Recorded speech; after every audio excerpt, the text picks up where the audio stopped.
বলছিলাম যে ঘুরে যাবি না হাত ধুতে পা ধুতে চান করতে মরম সুন্দরী মেয়ে দেখবার পর দিয়ে দেবো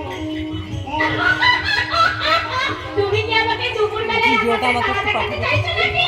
কথা পরে বলবো বাকি তখন উইলে যাবে। আমার তার নীতি কলম রাজনীতি আমার বউটা গেছে বাপের বাড়ি হাওয়া খেতে বাবু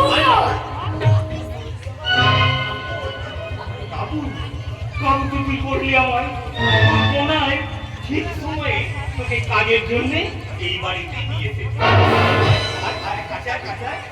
আমি আমি তোকে না দিয়ে দেবো পুরা দূরের শাড়ি আমি পড়ে যাচ্ছি মনার বাড়ি। বাড়িতে চাকর বাকর আছে বাবু। এইখানেই তো ভালো না।